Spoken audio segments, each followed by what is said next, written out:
Our Bibles this morning, the Gospel of Luke, chapter 10.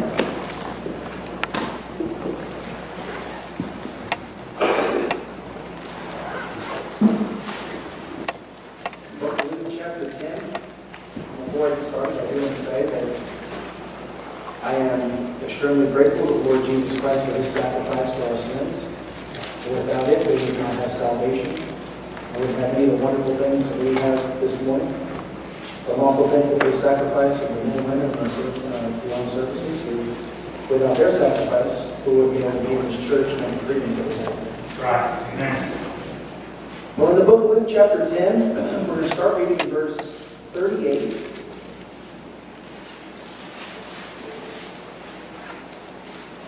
Verse 38 says, "Now it came to pass as they went, that he entered into a certain village, and a certain woman named Martha received him into her house. And she had a sister called Mary, which also sat at Jesus' feet and heard his words. But Martha was cumbered about much serving, and came to him and said, Lord, dost thou not care that my sister hath left me to serve alone? Bid her therefore that she help me. Verse 41, And Jesus answered and said unto her, Martha, Martha, thou art careful and troubled about many things, but one thing is needful. And Mary hath chosen that good part, which shall not be taken away from her. Let's pray. Our Heavenly Father, we're so thankful for this place where Christians and brothers and sisters in Christ can come together and sing your praises, Lord, and lift up your holy name, Lord. We can also open your word and endeavor to hear from heaven, Lord. I pray this morning as we open your word that your Holy Spirit will do a work, Lord. But more than that, Lord, I pray that you would increase, that I would decrease, and that your perfect work would be done. And we thank you so much for it, as in Christ's name. Amen. We're looking to our passage this morning. We see a very special story, one of my favorite stories, really, because it so applies to so many people that we know applies to me. We see Jesus come through town, and he's preached, and he's done his works there in that town. And a woman named Martha comes up to him and invites Jesus to dinner. Well, the title of my sermon this morning is going to be Inviting Jesus to Dinner. And she's going to have Jesus in her house. I can only imagine what my wife would do if we were to have someone as important and special as Jesus coming over to our house. Now, in most people's houses, you have a china cabinet full of dishes that are just for if the president or somebody like that comes over. Nobody else is allowed to eat on them. Right. It's just for those very special people. Yeah. You can imagine Martha running around the house, cleaning things up, sweeping and getting things ready, and making sure everything looks just perfect for when the Lord shows up. She's covered about, the Bible says, she busy about many things. It says there in verse 40 that Martha was cumbered about much serving. The word cumbered there actually means to be overloaded with a burden. She's worried about Jesus coming over. She's worried about what Jesus is going to think about how her house looks. She doesn't want Jesus to think that she's sloppy or that she's lazy or that she's messy. She's worried about the outer appearance of her house and of herself. She's concerned for these things. But Martha becomes so fixated on the physical appearance of her house that she didn't notice that the only thing our Lord was interested in are spiritual things. The Bible says in 1 Samuel chapter 16, And he said, Peaceably I am come to sacrifice unto the Lord. This is Samuel. Sanctify yourselves and come with me to sacrifice. And he sanctified Jesse and his sons and called them to the sacrifice. Now this is the story, a little background, of when Samuel has been called to anoint the next king of Israel. Saul has been rejected. He's denied the commandments of the Lord. He was told, I want you to sacrifice all these things. He sacrificed what he wanted to and kept the rest for himself. And the Lord said, I'm refusing you because of that. So he sent Samuel to the house of Jesse. And God tells Samuel that one of his sons is going to be anointed to be the next king of Israel. And what we see is it says, And it came to pass when they were come, that he looked on Eliab and said, Surely the Lord's anointed is before him. Eliab was the oldest boy of Jesse's children. He was tall, he was strong, he looked like what a king should look like. You'd imagine him Samuel looking at that young man and saying, Yes, That's it, that's him, that's got to be our next king. Just look at it. He looks like what a great king would look like. Imagine all the paintings of our great king, what it would look like, filling our halls and the king's house. But the Lord had a different idea. The Lord said unto Samuel, look not on his countenance, nor on the height of his stature. Yeah, right. Because I refuse not. For the Lord seeth not as man seeth. For man looketh on the outward appearance, but the Lord looketh on the heart. Right. But see, all we can see is the outward appearance. I can't look at you and see into your heart. I don't know your thoughts. But when the Lord looks on us, He's not so much interested in how we appear. He's not so much interested in us walking the right walk or talking the right talk. He's interested in why we do what we do. Are we doing it because we want to look good? We want to look good in front of people? Or are we doing it because we appreciate God so much? Yeah. I tell you, when I get up in the morning, I put on my church clothes. I have church clothes that I don't wear the rest of the week. It's just for church. I don't do that because I want to look good to the pastor or look good to the church members. I do that for God. Amen. Because I want to show the Lord how much I appreciate that when I come to church, it's special. It's sacred. It's set apart from everything else I do throughout the week. It's a holy place and a holy time. The Bible says where God's people come together, He says, there am I in the midst of them. It's a very special thing. Whatever we do, we should do it for the Lord.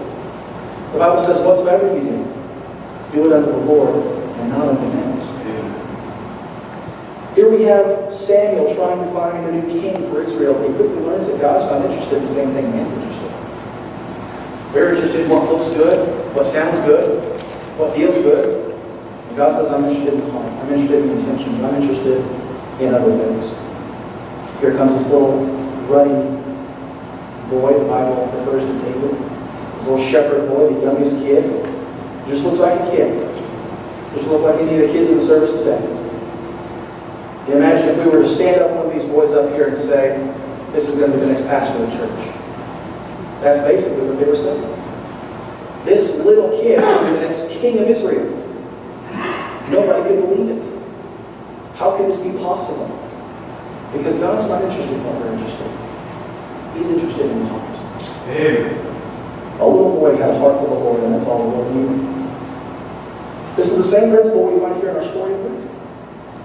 Martha was worried about the outer appearance, making sure everything looked right, making sure the table was set just right, making sure everything was taken care of. But Mary was focused on what was going on in her own heart. We also know that David, later on, he sinned against the Lord.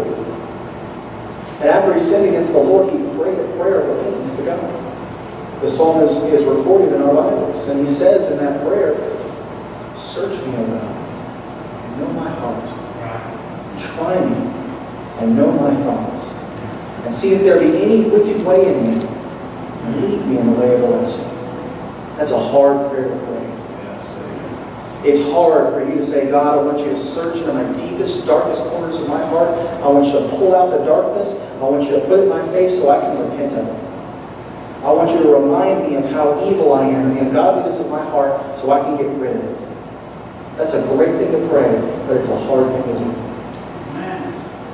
To ask God to show you your evil so you can repent of it and deny it. But just because it's a difficult thing to do doesn't mean it's something that we shouldn't do.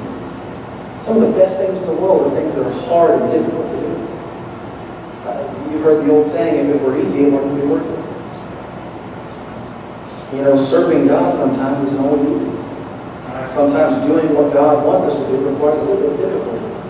Requires a little bit of struggle, a little bit of suffering. I was telling the kids in Sunday school I was saved when I was 16 years old. And after I got saved here in the summer, and the next year I started going back to school, I started carrying a Bible. I didn't carry one of those little New Testaments, you take soul in with you and that sort of thing. When I carried a Bible, I carried a study Bible with me everywhere I went to class. And I could have put it in my backpack, but I thought, no, I feel like the Lord wants me to carry this out someplace. And so I carried it with me like this. You know, people threw food at me. They cursed at me going down the hallways. They hated me. All of my friends stopped spending time with me, stopped hanging around with me. And nobody really enjoyed what I did, but you know, I realized that that might have been the only Bible some of those people had ever seen. And the way I live my life and how I read my Bibles when my teachers would allow me to, that was a testimony to those people who might not ever get to see the gospel. And as much as it was difficult for me, it's possible that I laid up for myself fruit, stores in heaven, so that I may have to suffer a little bit here, but the Lord is taking care of me.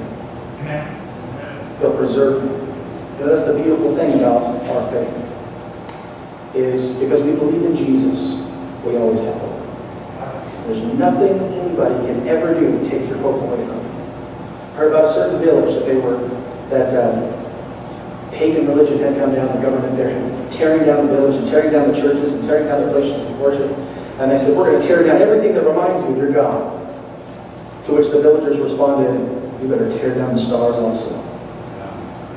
Because the whole world reminds us of its creator. You see, these are the things that matter. It's important to remember the Lord. It's important to ask Him the hard things. But so many times in this world, we live in a distracted world. We live in a world full of distractions. Before I could get up here and preach, I had to turn my cell phone off before I even came in the door. Because if I don't turn it on silent, if I don't turn it off, it'll vibrate, it can constantly try to remind me about distractions and things out in the world that it wants me to pay attention to and not pay attention to the Word of God and what the Lord's doing. That's right. We live in a world where there's TVs everywhere. You've got TVs in just about every room in the house. Driving down the road, they've got billboards, and you've got radio right there in your car, and all sorts of distractions. People get into car wrecks because they're on their cell phones so much. We live in a distracted world. And it's so hard to put those things aside and say, I'm just going to focus on Jesus for a little bit. It's so hard to take your Bible in the morning, to go somewhere apart, pray, read your Bible, and get started with God first thing in the morning. It's a hard thing to do in our world today, because you've got people and things pulling at you all the time. I got to be at work at a certain time. I got to get up early and be there. I've got the kids. I've got my wife. I've got things I got to take care of. I've got all sorts of problems and things going on. Honey, I need you to do this. Honey, I need you to do that. And we just have to, for a few minutes, first thing in the morning, say, I'm going to be over here unavailable because I'm going to spend time with the Lord. The disciples knew that when Jesus went apart to that mountain, that He was going apart to speak to His Heavenly Father. They weren't going to go up there and bother Him with every little problem. They were going to let Him pray. He went apart to pray. He took Peter, James, and John into the Garden of Gethsemane for what? For prayer. He wanted them to pray with Him because He knew that was what was needful. He knew He was fixing to suffer for our sins. That the soldiers were going to come and take Him away because of our sins. He didn't say, you know what, I want one last meal. He didn't say, you know what, I want to have one last really good conversation with somebody. He said, the thing I want to do just before I'm taken away is pray. How much of the power of God we miss out on because we don't spend enough time in prayer. You ever heard the song, Sweet Hour of Prayer, Sweet Hour of Prayer? Well, now, if we were to modernize that song, it would be something like Sweet 15 Minutes of Prayer on my way to work. You ever try to spend an hour in prayer? It's hard to keep your mind focused on something like prayer for so long. Our minds aren't programmed to do that because of the world we live in. We're like Martha, we're distracted. We've got all this stuff going on, and we can't stop and take some time for the Lord. So what we see is, number one, Martha was cumbered about. Number two, Martha got contentious. Look back there in verse 40. But Martha was cumbered about much serving and came to Him and said, Lord, dost Thou not care that my sister hath left me here to serve alone? Bid her therefore that she help me. Now, I'm very fortunate to be very close to a lot of my family. And every Sunday after church, we go over to my grandmother's house and we have Sunday dinner. The old-fashioned Sunday dinner. And Grandma's in the kitchen, she's making dinner, she's getting ready, and the girls are supposed to go in the kitchen with her and help prepare the meal for everybody else. And if they're sitting in the living room and they're talking, they get distracted, she'll come in there and she'll say, y'all get in the kitchen and help me. I can't do all this by myself. Amen. Good. That's what Martha's done in here. She comes in here, she says, Lord, make Mary help me. I can't take care of this whole meal by myself. Now, when my grandmother does it, she does it because she needs the help. But what's different in our story is Mary wouldn't just sit and chat. Where does it say Mary was? She was at the feet of Jesus. And Martha came in and she wanted her sister to get busy about the work. She wanted to distract her from what was most important. You remember the story of Nehemiah? They're building the wall. It's been torn down by the enemy. Nehemiah carries a great burden for it. And he goes back to Israel, and he goes back to Jerusalem, and he goes to rebuild the wall. And the enemies come down, and they say, we want to talk to you. And he says, I will not come down. Why should the work of God cease? Amen. Nehemiah refused to stop the work of God. He put it first. He put it foremost. It was most important. But Martha comes out, she's angry, she's contentious, and says, the Bible says in Proverbs chapter 21, it's better to dwell in the wilderness than with a contentious and angry woman. It's not just women. It says in Proverbs 26, as coals are to burning coals and wood to fire, so is a contentious man to kindle strife. Contention. What audacity. What gall. Martha has to come to the Savior, to come to Jesus in this arrogant manner and tell him to make Mary help. You see, the thing about it is, everybody wants a Savior. We love the idea of a Savior. Not everybody wants a Lord. We love the idea of having Jesus as our Savior, but not everybody wants to say, I'll be willing to do anything you tell me to, Jesus. We want to live the life the way we want to. We want to be selfish about it. We want that to be okay. It's never okay. Jesus said, if you love me, keep my commandments. Amen. There's the motivation. Now, a lot of churches will tell you you need to do what God tells you to, or you need to be as afraid that he's going to strike you dead. I believe we need to have fear of the Lord. I believe that's something that a lot of churches have lost. But the motivation to do what God tells us to is out of love. Right. We sing songs about how much we love Jesus. And we talk about how much he means to us in our lives and how grateful we are when he answers prayers. But when it comes down to the more difficult part of it, when it comes down to do something that we don't want to, how much do we really love Jesus? Of course God cared for her. She asks this question, dost thou not care that my sister had left me to serve alone? Asking Jesus, don't you care that I'm in there by myself? Of course God cares. But there are more important things going on than just what she was concerned about. The Bible says in Proverbs chapter 13 and verse 10, only by pride cometh contention, but with the well-advised is wisdom. The Bible says only by pride cometh contention. Martha had some pride in her.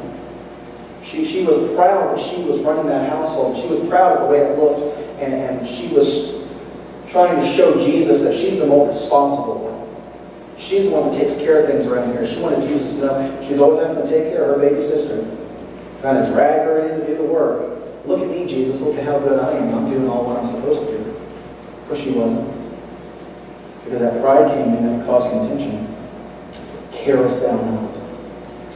I wonder how many times in our lives something happens. Some trial, some tribulation, some struggle takes place in our lives. And in our hearts we say, Lord, carest thou not? Don't you see what I'm going through here, Lord? Don't you care? Why would you let me suffer like this? And in our hearts we ask the same foolish question. Of course he cares about us. He died for us. He suffered for us. He cares about us. But I can only think of Job when I think of those kind of things. Lost all his children, lost all his wealth, lost his home. His wife was telling him to curse God and die. I don't see that as an angry wife yelling at her husband. I see that as like a pitiful. She looks at her husband covered in boils, suffering and pain in more ways than one. And she comes to him and she says, honey, just curse God and die. Just let it end. Don't suffer anymore. I don't want to watch it anymore. But he didn't. Because the Bible says in all this, Job cursed God not, nor charged him foolishly. And he says later on, as he begins to argue with his friends. He says, I look to my left, and I cannot perceive him. I look before me, and I cannot find him. I look behind me, and he's not there. I look to my right, and I know not where he is. But then he says right after that, but he knoweth the way that I take. And when he hath tried me, I shall come forth as gold. Life is going to have problems in it. Just because we're Christians doesn't mean our problems stop. The Bible says it rains on the heads of the just as well as the unjust. I walk out this door, I'm going to get wet just like you. But it's easier when I walk through with Jesus. Because he knows where I am. I may not always know where God is in it, but he always knows where I am. And when I get through it, I'll come forth as gold. You know the way they make gold is they continue to keep it under that fire as it's melted, impurities begin to come to the top. And they take away those impurities. And the longer it's in that fire, the more those impurities come up, and the more valuable the gold is. That's what the Lord's doing with us. The longer he keeps you in that fire, the more you allow him to take away the impurities of your life through that fire, the more valuable we are in the kingdom of heaven. It's so easy to get so contentious, get so caught up in what's going on in our own world. We forget to look up and see what other people do. Or forget to look up and keep our eyes on Jesus. Satan's looking to knock you off guard. He's looking to distract you. He's looking to hit you with something so that you lose focus. You get caught up in you. You get discouraged. You get distracted.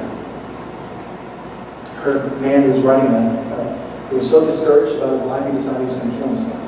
Yeah. And he began to write the suicide note about his wife, about what he wanted to leave his kids, about all the things that God had blessed him. And he continues to write that, and he begins to write it for so long. After a while, he begins to look at the suicide note. It becomes a list of things that God has given to him. And he says, I can't kill myself. I've got too much to live for. What had happened? He got so caught up in what he was wanting and what was going through in his life, he forgot to look up and see how much God had blessed him. Amen. You know, it's easy to miss the answers to prayer in our life. It's so easy to miss God's blessings in our life because we're looking for very specific blessings. We want to pray and say, God, I want this one thing. He gives us 15 other things, but because we didn't get this one thing, we're angry about it. We say, Lord, I want that over there. And he may not give it to you. Or he takes too long to give it to you, and we're still angry about it. We get so contentious with God. But the Lord says, just bring on the Lord. He knows what he's doing. You know, very rarely would you ever find Jesus in anyone's house. That wasn't something he did every day. You go through the Bible and you read the scriptures, and there's only a handful of people whose house he entered into. And yet here he is in Bethany, in Martha's house. Just more proof that he cared, because he desired to be in her house. Here she asks, carest thou not? The fact that he was there proved that he cared. If he didn't care, he would have never even came to the house in the first place. The Bible says in the book of Revelation, chapter 3, Behold, I stand at the door and knock. If any man hear my voice and open the door, I will come into him and will sup with him, and he with me. Now, the Lord's knocking on the door of our hearts this morning. For someone who's never been saved, never been born again, never trusted Jesus as their personal Savior, he's standing at the door of your heart. He's knocking. Invite me in. Let me in the door of your heart. Be saved this morning. Know that you have a home in heaven. Without any shadow of any doubt, you can know that you have a home in heaven. But even to those of us who are saved, sometimes we ask God, we say, Lord, it's not convenient for me to think on you right now. It's not fun for me to think on you right now. Would you please leave? You know, you ask God enough times to leave, you know. Never in salvation.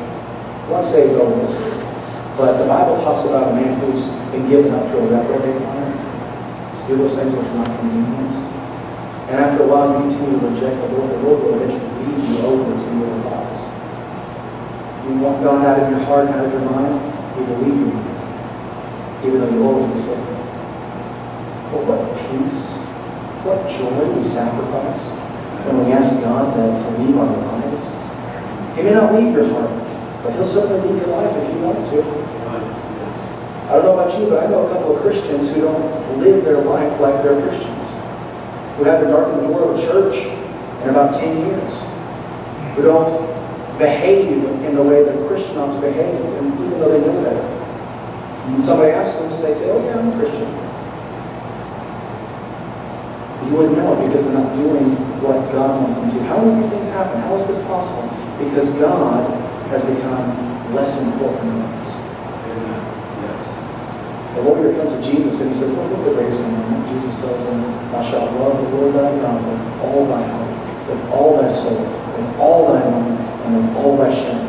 This is the first and greatest commandment. Because if you don't have that one, you can't do any of the others. The second is like unto it, love thy neighbor as thyself. On these two commandments hang all the law and prophets. You would take the entire Bible and boil it down to two basic concepts. It would be love God, everything you have, and love your neighbor as yourself.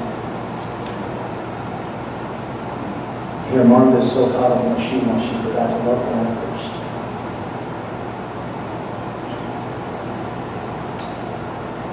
Martha got contentious. Martha got cumbered out. But then, something amazing happened. Martha got corrected. In verse 41, Jesus answered and said unto her, again, another proof that Jesus cares about it, because he responded to the question. There were a lot of times when Jesus was asked a question he completely ignored it. Verse 41, Jesus answered and said unto her, "Martha, Martha." You can almost hear his voice. Just so frustrated. "Martha, Martha." Parents, you know what I'm talking about.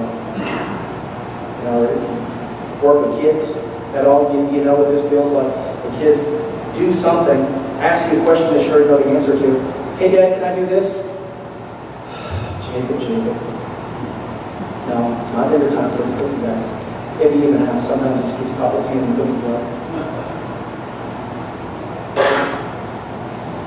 But here Jesus is, "Martha, Martha, thou art careful and troubled about many things." Well, doesn't that describe people in our world today? You're careful or troubled about so many things. We're always worried about something, always trying to figure something out, always trying to solve some problem. We're careful, we're worried about so many things. Even when the Bible says, "Be careful for nothing, but in everything, by prayer and supplication, make your request known to God. My God shall also provide all your need according to the riches of glory." Thou art careful and troubled about many things, but one thing is needed. One thing is needed. It's not the water bill. It's not the car payment. It's not the insurance. It's not the mortgage. It's Jesus. These things are responsibilities we need to take care of, but they're certainly not things we need to be worried or concerned over. Because my God shall supply all my needs according to his riches and glory. God has always taken care of me. Let me tell you, I'm not very old, but I've had some times in my life I wasn't so sure when we were going to work out very well. And I've sat there and I've wondered, okay, Lord, it's getting down to the wire. You're going to have to do something in the next day or two, or something bad's going to happen. We're going to have to go without a lot of necessities if you don't take care of us right here, right now. And the Lord always came through. I can tell you how many times in Bible college you come to where they'd say, if you don't pay your bill off by a certain time, you can't take your finals, so you won't be able to graduate. And I'd say, okay, Lord, I'm going to need you to help me out here because I don't have that kind of money. And he would always take care of me. David wrote in the Psalms, "I've never seen the righteous forsaken nor seed begging bread." Jesus said, "Ask, and it shall be given unto you. Seek, and ye shall find. Knock, and it shall be opened unto you. For everyone that asketh, receiveth. Him that seeketh, findeth. And he that knocketh, shall be opened." You know, in the original language, those words, ask, knock, and receive, they have a continual connotation to them. Basically meaning you don't just ask one time, you keep asking. You don't just look one time, you keep looking. This reminds me of like when I was a kid. And I'd go to my mom and I'd say, "Mom, have you seen my red shirt?" And my mom would say, "Well, did you look for it?" "Well, yeah." And what I mean by look for it was I stood in the middle of the room and went like this. And I didn't see it, so I went to Mom. I didn't keep looking. I just glanced one time throughout the room. She would go in there and actually look and find it every time. Keep looking. Keep knocking. God will take care of us. Right. Thou art cumbered about, thou art careful for many things, but one thing is needful. You can enter your own name in this passage. I can say, Matthew, Matthew, thou art careful and troubled over many things. And it's true from time to time. We all worry about things. You know, not all the Bible is written to us, but all of the Bible is written for us. Jesus may not have been saying this directly to you, but he did say it directly for you. You know, Jesus being God knows all things. He knew you'd be hearing about this morning. He knew you'd be able to read this. And here he wants you to know. There's only one thing you need for. So many times in life we get cumbered with problems and worried or contentious, but if we decided to be like Mary and just sit at the feet of Jesus, it would not be possible for all of these things to weigh us down. The Bible says in the book of Hebrews, chapter 12, and verse 1, wherefore, seeing we are also compassed about with so great a cloud of witness, here it is, let us lay aside every weight and the sin which doth so easily beset us, and let us run with patience the race that is set before us. Here the writer of the book of Hebrews is saying, let us lay aside every weight. This world looks to weigh us down. It looks to hold us down, hold us back. If we would just go to the feet of Jesus, we could lay our burdens down. I love the Pilgrim's Progress. Wonderful book. If you hadn't read it, I recommend you read it. And early on in the book, the lead character of the book comes up Calvary's Hill. And he's carrying his burden on his back. As he comes up Calvary's Hill, he reaches the cross on Calvary's Hill. The burden rolls off of his back. And it's a beautiful picture of when we choose to go to the feet of Jesus, when we choose to go up Calvary's Hill to that cross, we can lay our burdens down and just trust and know that Jesus is going to take care of us. Amen. I want to close with a story of my testimony. I was 16 years old. I wasn't really going to church. And I decided to start going to church because there was a couple of friends I wanted to spend time with at church. I was sitting in the very back row, and I had my arms crossed, and I wasn't really listening or paying attention, just waiting for the preacher to stop moving his lips so service would begin. And then he said something. He mentioned a place called hell. You know, that scared me in my core. Because even though I had been raised in church my whole life, knew all these stories. I can tell you about Jonah the whale. I can tell you about Moses. I can tell you about the 6 days of creation. I knew all the stories. But I never truly accepted Christ as my Savior. And when he mentioned hell, I realized I don't know for sure if something were to happen to me today, I was on my way to heaven.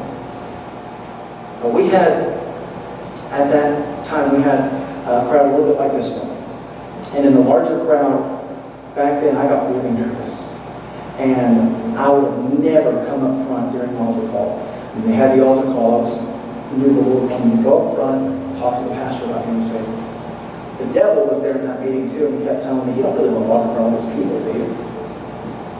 You know there's a night service, right? There's less people there usually in the night service. Why don't you just wait until the night, and then you can talk to him. And then from there, you continue to put it off. Foolishly, I agreed to it. But luckily for me, we had a baptism at the time. And for me, a baptism meant you pull out the old galvanized horse trough, and you filled it with water, and you go outside and you baptize there. And while we were waiting for the pastor to get prepared for the service, the youth pastor there stepped up and he said, folks, I just filling time. He said, folks, I just wanted to tell you, if you're here today and you're not 100% sure if you die today, you go to heaven, don't wait. And I thought, well, that's just a coincidence. I can wait until tonight. And he said, don't wait even until tonight. Get it settled right now. And I felt that golden corral frying pan hit me in the back of the head, and I understood the Lord was trying to get my attention.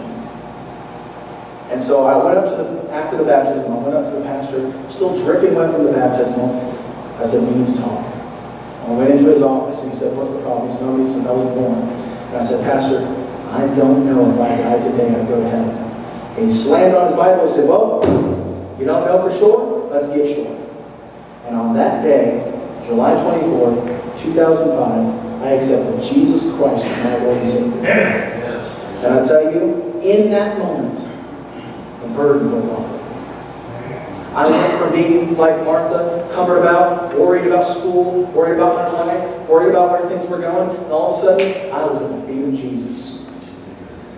If you've ever spent any time really and truly at the feet of Jesus, it's a beautiful place. It's a wonderful place. It's a place where the rest of the world falls away. It's just you and the Lord, and He's encouraging you, and He's teaching you, and He's caring about you, and it's just you and God in that very special time. And unfortunately, I'm sad to say that I don't spend most of my time at the feet of Jesus like I ought to. And I'm afraid to say that there are a lot of Christians who go their whole life ever really, truly being at the feet of Jesus. But once you've ever been there one time, you'll want to go again and again and again, because it's a wonderful place to be. Don't let the weight of worries and problems keep you from the feet of Jesus.